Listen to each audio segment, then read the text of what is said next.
presidente guatemalteco Jacobo Arbenz Guzmán llevó a cabo una gran reforma agraria, pero como su decisión perjudicó los intereses de la United Fruit Company, los estadounidenses organizaron una insurrección contra los campesinos que se habían visto beneficiados con la reforma, porque según la CIA, ellos eran comunistas. La guerra ideológica también fue la excusa para invadir la isla de Grenada en 1980, y solo 3 años más tarde el país logró restablecer su democracia. En cambio, Guatemala tardó más de 3 décadas en volver a tener un gobierno estable. A raíz de ese conflicto, algunas enciclopedias, como la Compton, acuñaron el término de República de Banana, que se utiliza para describir la política manipulativa de los inversionistas fruteros en un país pequeño y económicamente dependiente. Sigamos con la serie Norteamérica en los años 50 y el programa de esta noche, Vendiendo el estilo norteamericano. 9:30 in Lima, Peru, and time for Coca-Cola's popular radio show. En la era de la posguerra, los Estados Unidos prestó ayuda a Europa y a Asia, invadiendo sus mercados con una marea de productos y cultura popular norteamericana. Los críticos lo llamaron imperialismo sentimental.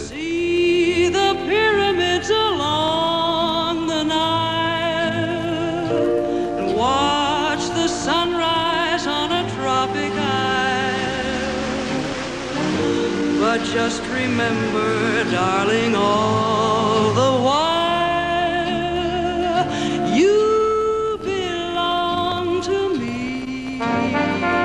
La economía estadounidense estaba respaldada por un impresionante poderío militar puesto al servicio de la Guerra Fría, que era una cruzada contra el comunismo.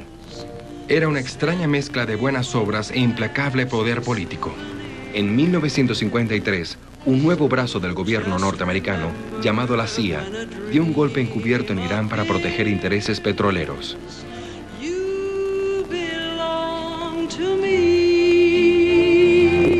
En los Estados Unidos, Eisenhower necesitaba que los electores apoyaran su política exterior.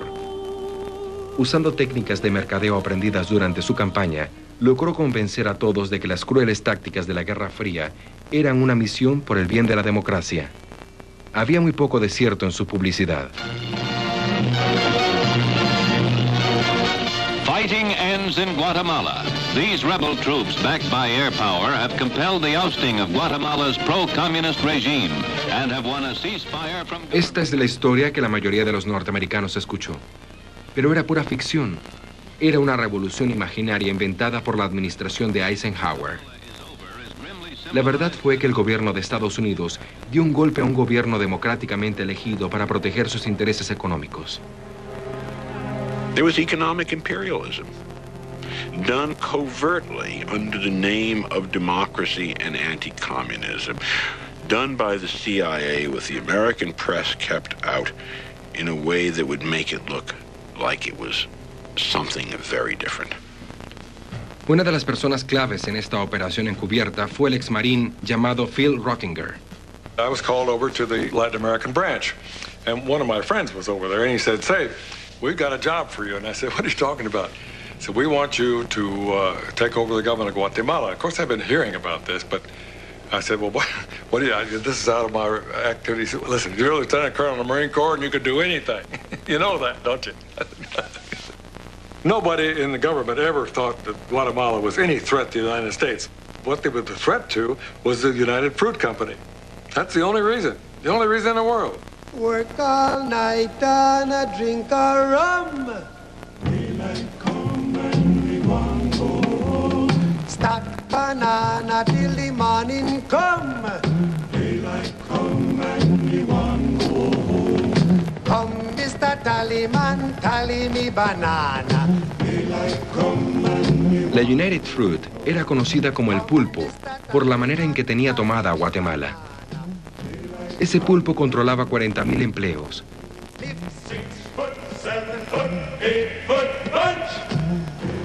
Era dueño de la mitad de las tierras fértiles del país.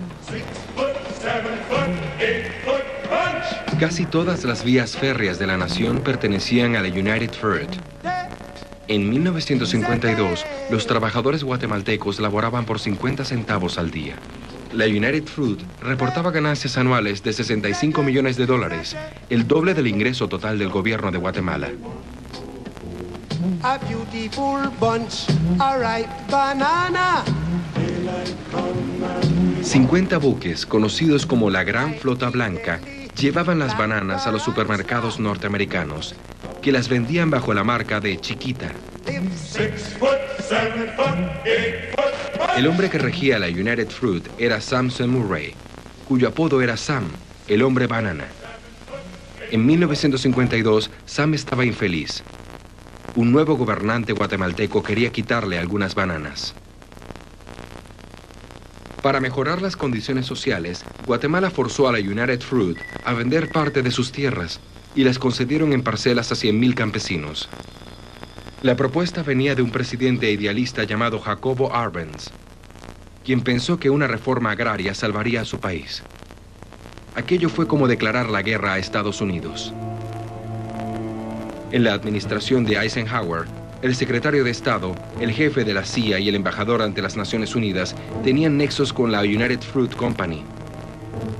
El secretario de Estado, John Foster Dulles, era un fanático anticomunista, quien veía a la Guerra Fría como una bíblica lucha entre el bien y el mal.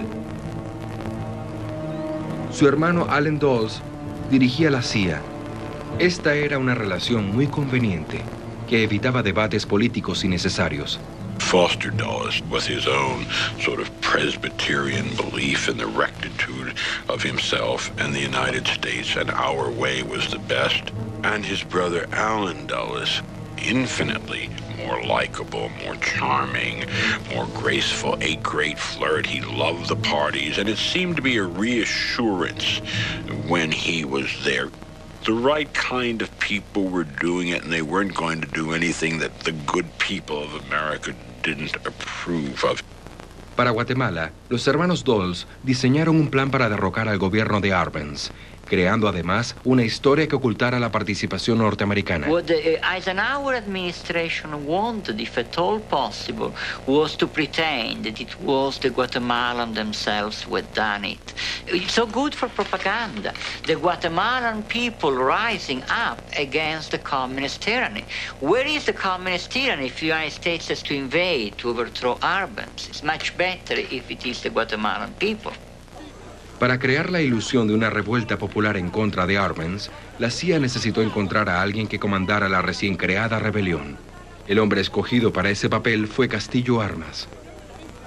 I looked at this guy, this little guy, kind of nervous little fellow, and I told him, "Is that the guy?" And he said, "Yes, that's him. We're going to make him president of Guatemala." I said, "Oh my God, come on! Now this is ridiculous. We're going to spend all this money to put this guy as president of Guatemala?" Well, he was the only guy we had.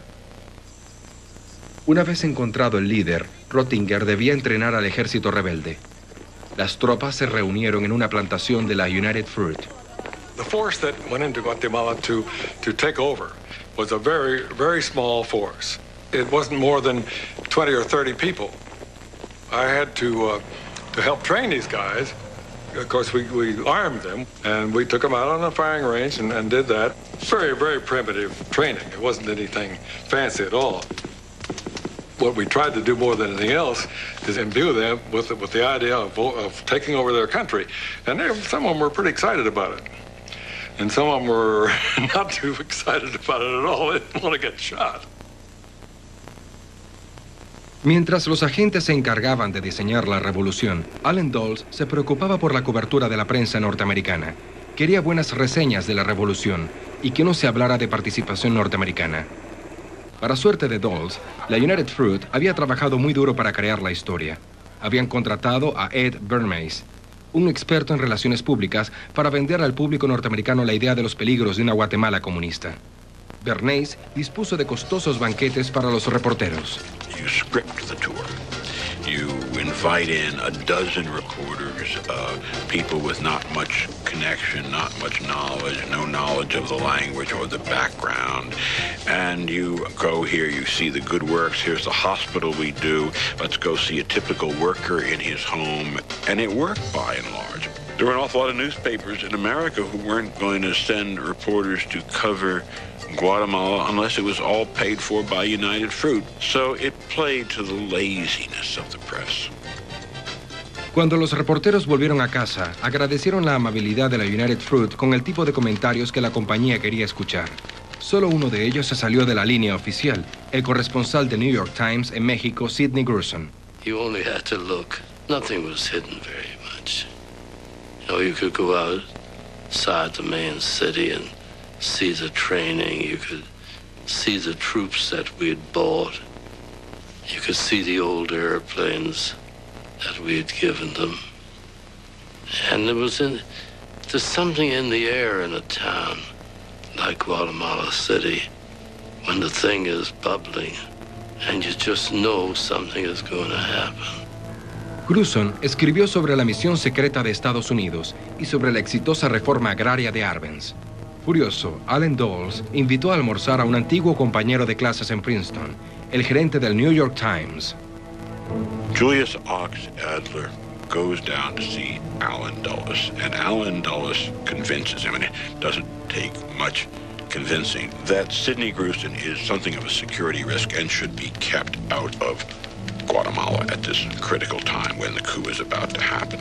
I think they either hinted or said outright that they thought I was a communist sympathizer, if not a communist. Obedeciendo a la CIA al pie de la letra, el New York Times le ordenó a Gruson que cubriera la historia de Guatemala desde Ciudad de México. The quiet, covert assault by the head of the CIA upon the reputation and credibility of an excellent reporter, and the knowledge eventually that it had been a red herring, that Gruson had been red-baited, meant that it would be less likely to be successful in the future. John Kennedy once tried to ice me out of Vietnam, and the Times had been inoculated and wouldn't do it. I mean, Sidney got moved out of a story as I did not get moved out of a story 8 or 9 years later. El 15 de junio de 1954, Eisenhower ordenó a los hermanos Dulles que procedieran con el golpe. 3 días después, la CIA trajo a Castillo armas hasta el escenario preparado. We took him out to where the troops were, and I said, now here they are, you lead him up there.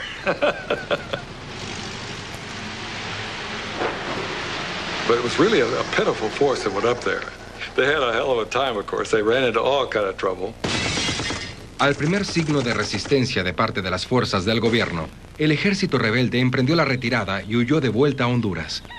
Temiendo que los rebeldes fueran destruidos, la CIA le ordenó a Castillo Armas que acampara a unos 10 kilómetros de la frontera y esperara nuevas órdenes. Mientras tanto, en las Naciones Unidas, el embajador de Estados Unidos y accionista de la United Fruit, Henry Cabot, trataba de explicar los sucesos de manera distinta. That the United States has no connection whatever with what is taking place. The information available to the United States thus far strongly suggests that the situation does not involve aggression, but is a revolt of Guatemalans against Guatemala. Howard accedió a proveer a los rebeldes con aviones y pilotos norteamericanos. Cuando uno de los pilotos lanzó unas cuantas bombas en la vecina Honduras por accidente, la CIA se encargó de escribir una historia culpando del incidente al gobierno de Arbenz. Reporters are flown in for a first-hand look at the results. A few small holes in the airfield caused by bombs that didn't explode. Nevertheless, their falling stirs up strong resentment in Honduras over an unwarranted air attack.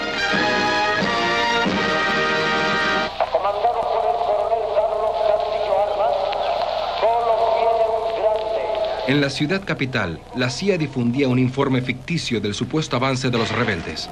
Mientras la embajada norteamericana transmitía ruidos de batalla por altavoces, los aviones estadounidenses se arremetían contra el Palacio Nacional.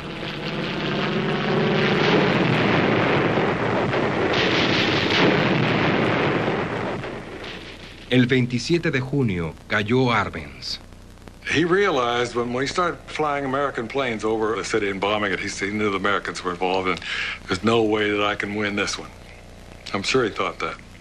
Meanwhile, the problems of correspondents who covered the brief revolt are graphically shown too. Con la situación bajo control, la CIA permitió a la prensa norteamericana que cubriera la historia. And the story is good. Communism for the time being is on the run in Guatemala. Castillo Armas fue declarado presidente, sabiendo que tenía el completo apoyo de los Estados Unidos y la United Fruit Company. President Armas presents the chief executive with the presidential seal worked by nuns in a Guatemalan convent. The president, as he admires the president was just tickled pink by the thing went. It was very inexpensive, very inexpensive. And we lost none of our people and lost very few of anybody. Los Estados Unidos y la United Fruit estaban complacidos con el bajo precio del golpe, pero el costo final para Guatemala fue muy alto. Unos meses después del golpe, 7 importantes dirigentes laborales fueron misteriosamente asesinados y los sindicatos fueron prohibidos. The cost for Guatemala is one, the best government in the history of Guatemala was overthrown. All the reforms are eradicated. The 100,000 peasants lost their land.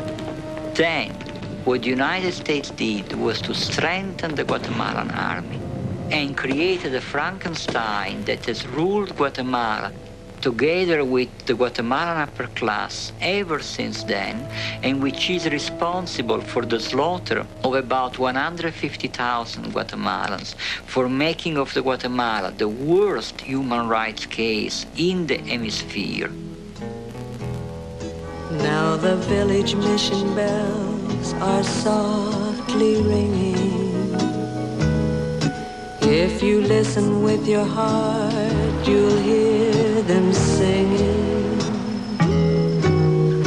Vaya con Dios. La United Fruit vio sus ganancias surgir nuevamente, mientras los estadounidenses permanecían sin conocer el secreto de la violación de sus propios principios democráticos. El suministro de banana no fue interrumpido. So now that you've seen where bananas come from before they reach your table, our journey to Banana Land is ended. We hope you enjoyed the trip. We know you like bananas.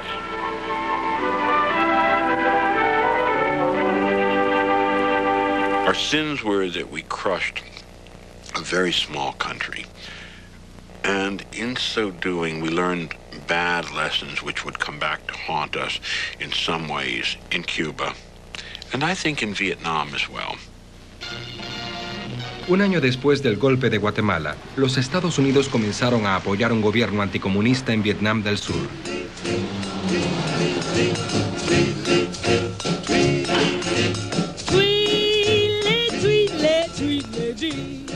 En casa, muy pocos norteamericanos prestaban atención a Guatemala o Vietnam. Había muchas otras cosas en que tener la mente ocupada. You make my heart go clickety-clack. En 1955, nuevas frases se añadían al lenguaje norteamericano. Automatizado, abridor de latas, pauta, derby de demolición, rock and roll, ovni, separación. En ese mismo año, el país vivió la fiebre de David Crockett y los niños que adoraban su programa de televisión compraron millones de gorras de mapache y chaquetas de cuero. El público norteamericano no tuvo conocimiento de los secretos de su gobierno hasta 1960, cuando la fallida invasión a Cuba, conocida como Bahía de Cochinos, y la creciente participación en Vietnam hicieron que los estadounidenses se preguntaran si sus líderes les decían la verdad.